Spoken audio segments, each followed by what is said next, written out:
What's up? Hey, how you guys doing today? Here with our book. Since I have mostly 8th graders here with me, I have the 8th grade book. You can buy it on limitlesshoops.com. What else is there about it? It has drills for every single day, challenges, quotes of the day, challenge for every single grade throughout the entire year that lasts like a day, a month, a week long, or whatever. Has all of our drills in the back section, has movies to watch, has everything that you could possibly want, and this is the show that we talk about it. So with that said, I'll start with the quote of the day. All right, the quote of the day is never look back. All right, not like literally, because sometimes you have to like look behind you, like, if there's like a dog chasing you or something, but like never look back. I would say that means a couple of things. One, if you look back at the people trying to become better than you, they will gain on you, because if you look back, you won't be going full speed forward. Two, if you look back too much, you might dwell in the past. All right, and you'll be thinking about great games or horrible games that you had, and you'll be thinking way too much about those games rather than planning on the future games. Now, you should look back, somewhat, if you're looking at like a replay of the game or things like that, thinking of what you did wrong, what you did right to correct it, but you're only doing that for the forward. All right. You just practiced last second shots, and I'm pretty clutch with no one guarding me. All right, so what you want to do is you want to make sure that you're on my team. Because if you're on my team, then I'll get triple teamed, then you'll be wide open. It's all good. There's actually a big time role for people who are good at making wide open shots.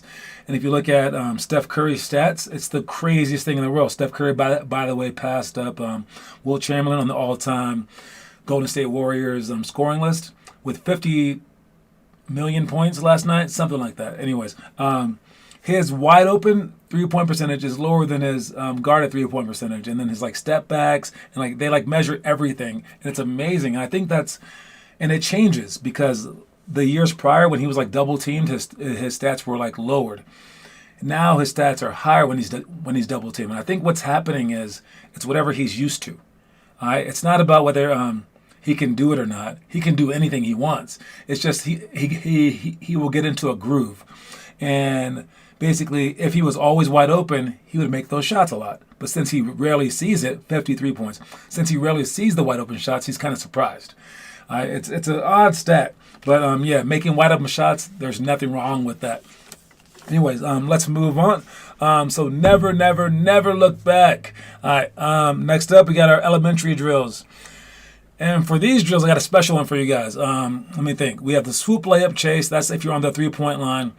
You want to go up you always want to stay out wide. All right. You want to start out wide. Free throw line extended for a deep three. All right. And then once you're there, you have the entire court in front of you. You can see everybody. All right. So you want to make sure that you start out wide. And then for this drill, you start there, and then you're going to go with the inside hand, and you're going to go with the in and out dribble all the way to the top. Now, somewhere in between the 3-point line wing and the top of the key, you have to drive middle. The weak side person will be on the baseline, and anywhere in between the lane line and the sideline in foot fire position. And as soon as you cross that 3-point line, they're going to sprint over to help side, trying to take a charge, trying to block a shot, whatever, right? And you're going to dribble in and then do a swoop layup with the opposite hand. You want to be fast enough so that you can beat that person, but it's also a defensive drill. So either way, you want to challenge yourself, whether you're on offense, going straight in and avoiding the charge and scoring the layup, or if you're on defense, you want to play further and further and further toward the sideline whenever it's your turn. All right, and let me show you that real quick. Since I got this. All right, so basically we are there. All right, and I'll clear this stuff. All right, so you have one person right here, and you have the other person right here playing defense. All right, and this defender right here, he can play anywhere he wants from here to there. It's whatever challenges him. If he's really, really good and he's getting there too fast, he should get far over here. If he sucks, he should get closer. All right, and he's going in foot fire position. All right, this person out here, he should start right here and then dribble the ball slowly up toward here. But by the time he gets there, he must drive. All right, but he could also drive earlier. He can basically just surprise this defender. He wants to just drive middle for a cutback layup. All right, and while that person is driving, as soon as he crosses the 3-point line, this person will make their way to here to block their shot or to take a charge. And again, you want to challenge yourself, so you don't want it to be too easy. All right, so by the time that they come here, you want them to be scoring a tough shot. All right, so you guys are teammates trying to work on something that will make you better for games, and that's slicing down the middle, doing this right there. All right, so that's the goal for that particular drill. All right, and for the rest of them, we have athletic rebound to put back, which I'm going to show you in a second. Meet post on the break. That means if someone's running from half court, you don't want to just let them come down to the block. You want to meet them early. I can actually show you that one as well with our same two people here. All right. So if this guy right here is Shaquille O'Neal coming down to go post up, all right, you don't want to wait right here for him. You don't want to wait right here and then have him just bog you down and boom. And then you guys are like, All right. You want to make sure that as he's coming down, you want to meet him at least right there. So when he hits you, boom, he might take you with him, but at least you're going to stop him about right there. And that's a hell of a lot better than stopping him underneath the basket. And when he does follow you, you want to make sure that he goes behind you, not in front of you. All right? Make sure that he goes behind you so that you keep the front position. So meet post on the fast breaks. All right? The other one is all-out deny great players. Wherever the great player is, make sure that if you're assigned to that person, make sure that you're face guarding them. Make sure that you don't that you don't leave them. What's up, Brandon Marchetti? Do you use Coach Tactic Board? I do not use Coach Tactic Board. I'll check it out. You want to all-out deny great players. You want to just basically take the day off and just stare at their chest and then punk them. Whenever they cross you, jab them in the chest. All right, make him pissed off the entire day. And then if he happens to get the ball on the first dribble, someone should be coming to help. All right, so basically you make someone else on their team beat you.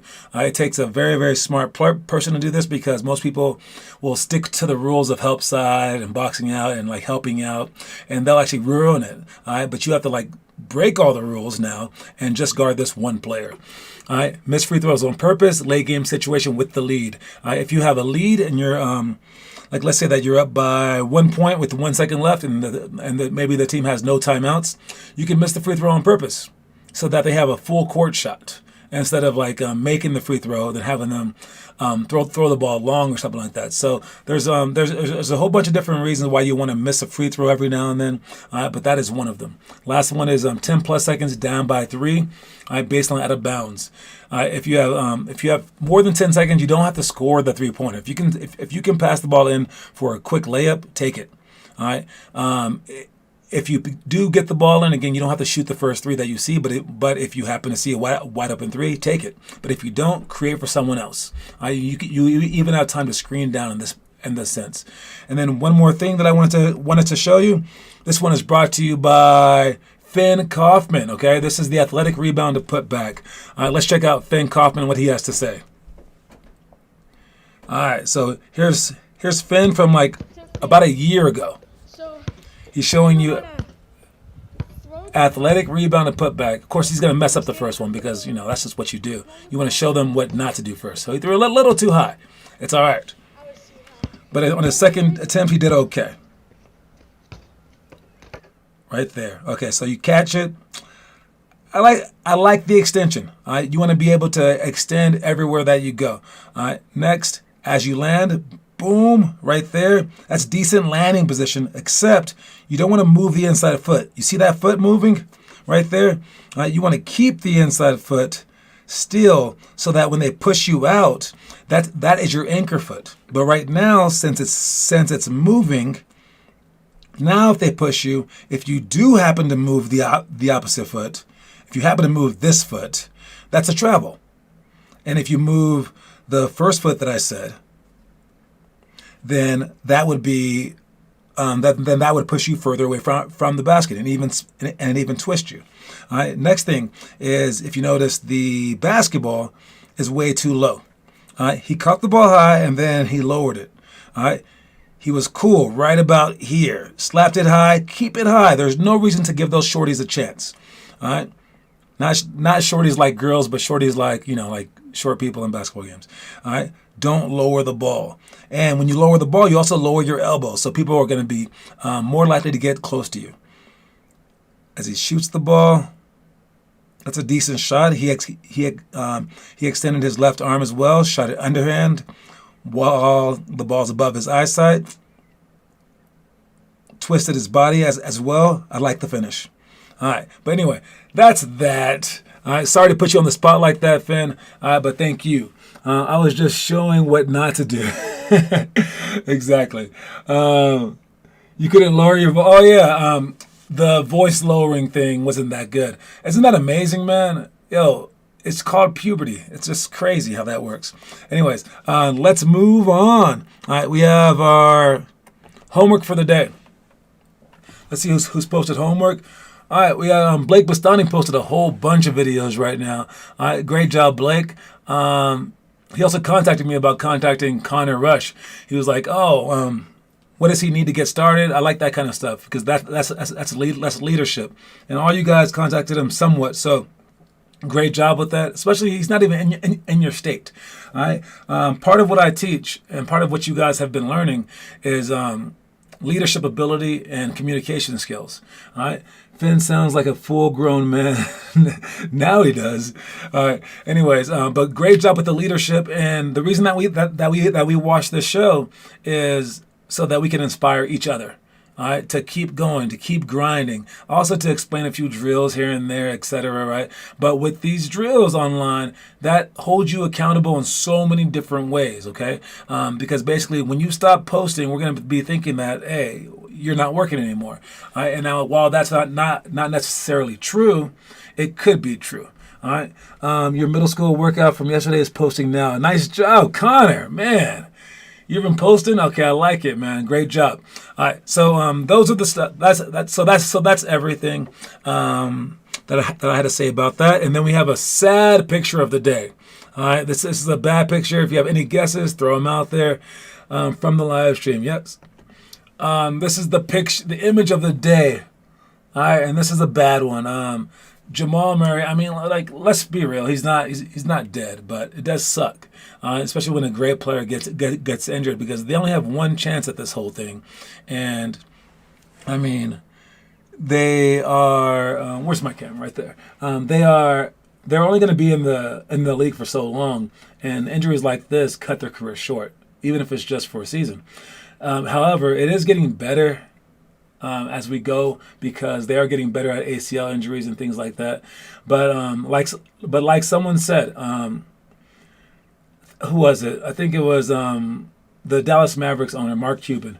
He said that because of the shortened season and because of these like play-in games, the play-in games have them playing so hard. That's a good thing. That's why we want it, right? We wanted no sandbagging. We wanted like no resting of the great players, right? We wanted them to be like Michael Jordan. Well, Michael Jordan never had the coronavirus to deal with. He never had a month off season, which is crazy, right? So you're going to get a lot of these injuries, all right? And it may not be like this person or that person, but it's going to be someone. And the Lakers have been injured, the Nets have been injured, all right? And this is hopefully not a horrible one. Hopefully it's not like a Derrick Rose sort of thing. But with modern medicine, he can come back. Anyways. I said it before you. All right. So that's the image of the day. Injuries do happen, though. You got to still go hard. Hopefully he comes back like Russell Westbrook, who came back like in freaking 4 months. All right. That dude's just psychotic, though. All right. Anyways, that's the image of the day. Sorry that it's not a great one. All right. Next up, we got an advertisement. Hopefully it's good. If it's not, I'll just cut it short.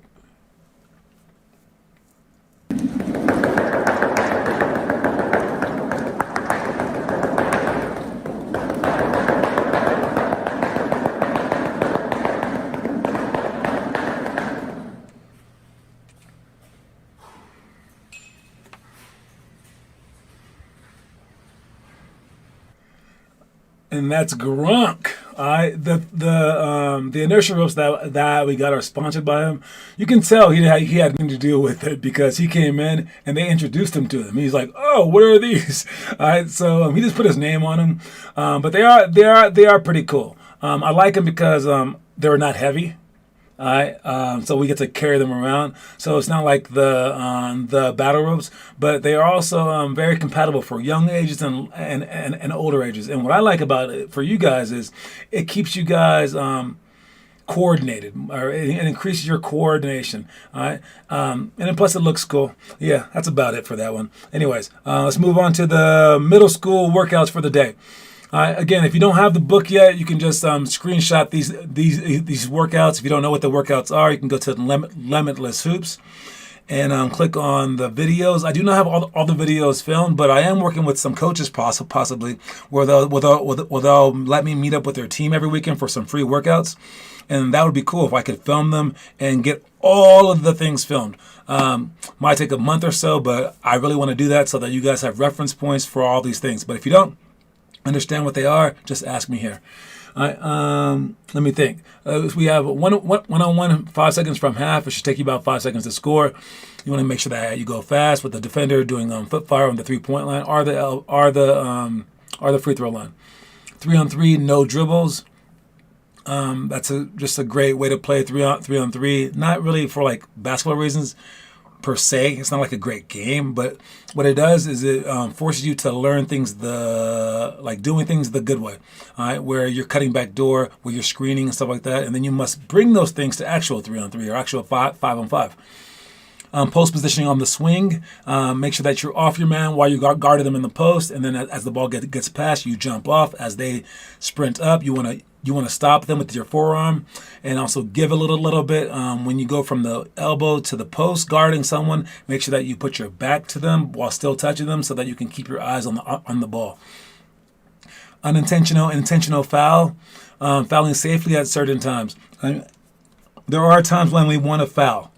All right.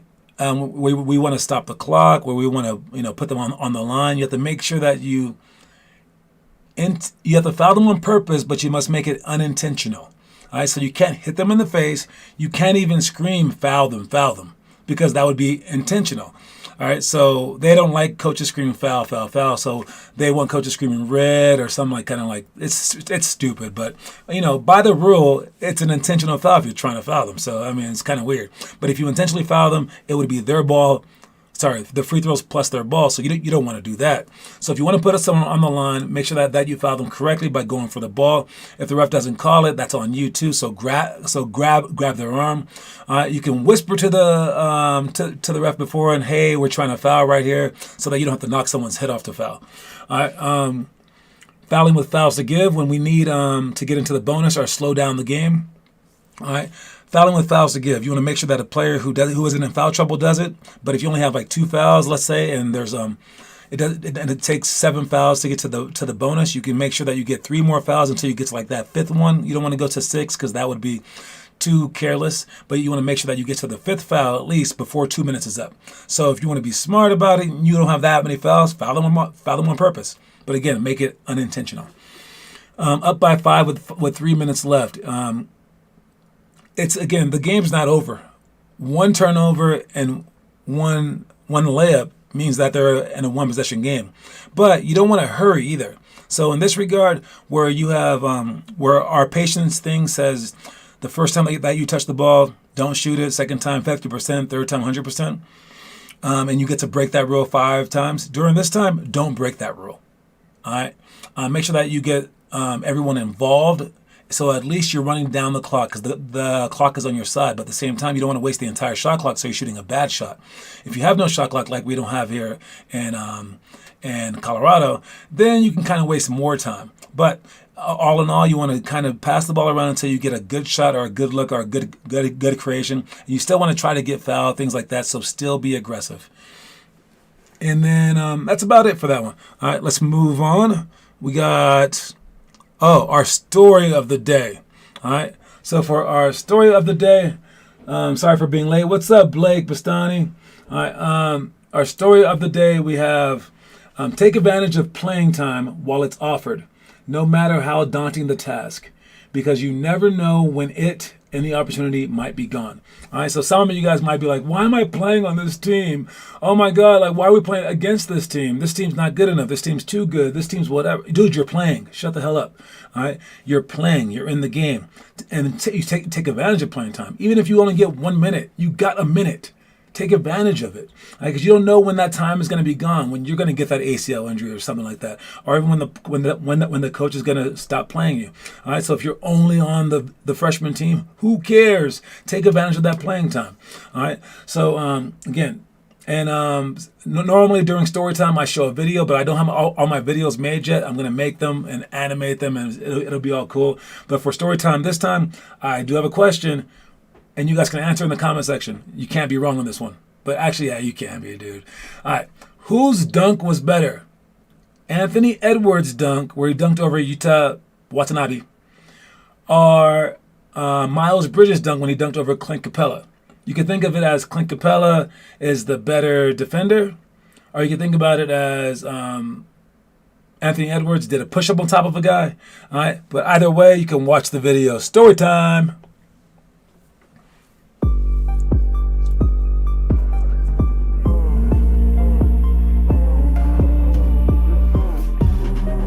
Those are some nice pictures right there. The game is so fast. Timberwolves will take off a little bit of time here. Ooh, they were lucky that wasn't turned over. Anthony Edwards! That time he does finish with the exclamation point. They also said that Anthony Edwards turned around his entire season after this dunk. He was struggling before. There have been very few in-game dunks that have looked like that. Put down on a post. Bridges! They were talking about Clint Capella being the defensive player of the year. I think he just lost it with that one. The shot blocker and right. So Bryn says Miles Bridges. Everyone says Anthony Edwards. I mean, you can say there's a case for either one of them, but look, man, here's what I say. Oh my goodness. That's saying 8 to 4x. And that's about it right there. All right, so what I think about that, dude. All right, that Miles Bridges dunk was dope. It was awesome. It was amazing. Blah, blah, blah. You know, maybe the best dunk of the year. Okay, the other dunk was maybe the best dunk in the history of the NBA. Okay, like it's in the top 5 dunks in the history of the NBA. So I don't think that's I don't think it's a relationship, but people keep talking about it. But I think that's because Clint Capella is a better defender than Yuta Watanabe. And I also think that Ren is being racist because Yuta is a Japanese guy. And you just want to get your guys back. Unbelievable. Okay? If you really were on his side, you would want him to be like well known, okay? Never forgot him because of the dunk. Anyways, that's it for that. Let's move on. We got high school workouts.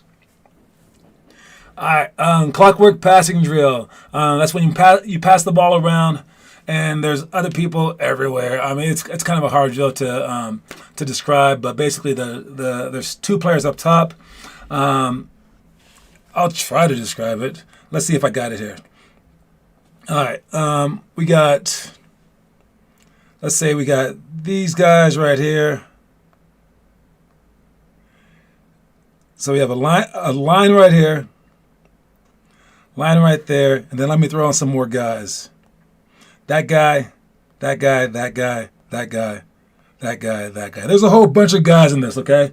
And there's 2 basketballs here, okay? There's a basketball in his hand, and there's a basketball in his hand. They want to pass the ball out to the wing.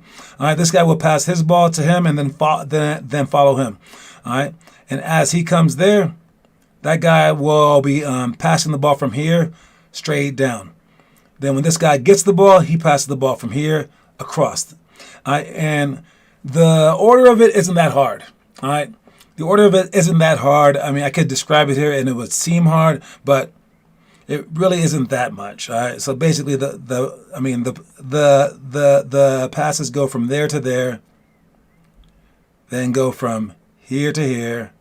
All right. Then it goes from right there to over there. And then the passes on this side do the same exact thing. But the reason why we make it into a drill is to see how you pass, how you twist and how you pass, how you step under, and you fake back door and then you come out real quick. How you lead them under here and then you step back real quick, and how you like open up your arms, and then how you catch the ball and keep your elbows up high, and how you pass the ball with the opposite hand, the hand that's away from the defender, to make an accurate pass, and then how you step in for a 3-point shot rather than already be on the line. All right, and then those are the things that we're practicing. And then if you connect it all and you add 2 basketballs to this drill, you're seeing if you guys can communicate well enough to make everything work. All right, so that's why it's a good drill. It's pretty complicated. John, today I made 3 lefty threes in a row. I don't know how. Oh, no, you know how. It's practice, baby.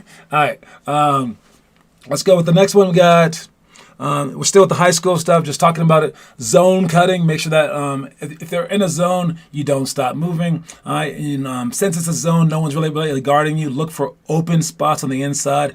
I would say with the outside players, you pass and then you sprint through. You can look to the corner or to the opposite side. You could also stop on the inside. If you're an inside player, you keep moving every 3 seconds or so. If you have a particular play that your coach wants you to run, do it, but keep your hands up and keep your options open. Ball and hold drill. If for our ball and hold drill, it's just the understanding that one player, usually the point guard, always gets back. And if the point guard shoots, the shooting guard always gets back. During the shot, they run back. You don't crash the board with 5 players. That's stupid. All right. And then for the opposite guard will guard whoever on their team is dribbling the ball up the court, just to slow them down, just to try to turn them 3 times before half court. So for this ball and hold drill, we replicate that. Jump ball positioning, make sure that we're defending the basket so that they don't get easy points, but also make sure that we create a hole for our guy to tap it into the middle of. Taking the last shot. This is what Finn said that he practiced on today. Recognizing the shots. You can do this drill by going off the dribble shots, 5, 4, 3, 2, 1. You can do it off the pass, off the catch, by spinning out to yourself, or by getting a pass from a friend. And then you can also do it off the move, where you're running and then catching the ball. Or you can just do it from half court too. Post entry plus kick out. This is how we would scrimmage. And anytime that you get a post entry, it counts as, and they pass it successfully out, it counts as 1 point. And I do this because people are so afraid to pass the ball to the post, thinking that the postman will never pass it back. All right, so stop that crap. All right, moving on, we got I was going to FaceTime Ren, but maybe I'll save that for some other day. I don't even know if he wants to talk right now. But let's go to the trivia question, since we don't have that much time left. All right, the trivia question for today. Again, hey, I have an app that shows me like random numbers, and I'm going to use it for the end of the practice one-on-ones once those start, so we can pick a random person and the person that worked the hardest to have them play one-on-one for a coin. All right, but I use it for this trivia question to see which random one it is. So I know yesterday we talked about Larry Bird. Today's Larry Bird again. It's crazy, but it's not the same thing. It's not the same video. It's a different video. For zones, you just need a quick passing and a shooting, and then you win. Yeah, you can also get offensive rebounds against the zone. All right, but anyways, the Larry Bird video today was just the basic Larry Bird video, and it started off by talking about a whole bunch of racism. All right, basically, everyone stopped watching the NBA because it was too black at the time. Isn't that crazy? And then Larry Bird was the savior that brought all the white fans back. And but then they also brought up that the black players, they were like racist too, thinking that no white guy could ever like be as good as them. So it kind of like showed everyone what was up, and it talked. I don't know. It was a neat video. But the question from the video is, at some point in time, let's see if you guys can get it right, and please don't let Finn win again, okay? At some point in time, Larry Bird scored 60 points in a game. All right, I want to know who was that against. So against whom did Larry Bird score 60 points? And a hint is the opposing team was laughing while on the bench. The opposing team was laughing, giving each other high fives, so amazed by Larry Bird. All right, who was that team? Which team was it? There are like 30-something teams in the NBA. Pick one of them, and it was that team, okay? And they put defender after defender on him. He made every shot. He even said at one point, he said, I'm going to shoot a rainbow 3 and land in that guy's lap. Blake Bastani got it. Good job, Blake Bastani. It was the Atlanta Hawks. And that's the first time anyone besides Finn. And Finn guessed it wrong, but nice guess. New Orleans? It was like in the 80s. New Orleans would have been like the Jazz? No, that was after they were the Jazz. Anyways, no. Blake Bastani with the championship. Great job, Blake. It was the Hawks. And he said as he shot a pump fake three, hit a guy, got fouled, and he said that he would land in the trainer's lap, and he did. All right? It was crazy. Anyways, so, yes. Great job, Blake Bastani. What else did I have to mention? Let me think. That's about it. Oh, Connor, since you had 6 hours last Saturday, I am counting those towards your attendance. I have not added you to the attendance page because we just haven't started our program, but I am keeping track of that stuff. So know that you will be up there in our all-time attendance. Our all-time attendance leader is, of course, Ian Salmon with 1,300 and something days, something like that. He's one of two guys to pass 11 or 1,000 workouts. So that's the goal. Last thing was the movie of the day was just the Fish That Saved Pittsburgh. I still have not seen this. It's the first grade movie. If you've seen this, let me know. But it had like a few NBA players in it, including Dr. J. But the Fish That Saved Pittsburgh. What is that movie even about? Is the fish going to be playing basketball? I have no clue. I might watch that one day. Anyways, but I am smart anywhere, bro. Smart. Anyways, hey, you guys, thank you for joining us, you guys. Or thank you for joining me. I don't know. Don't forget the quote of the day is to never look back. I keep moving forward, and I will see you guys then. Make sure you guys post all your homework stuff online and keep working, all right?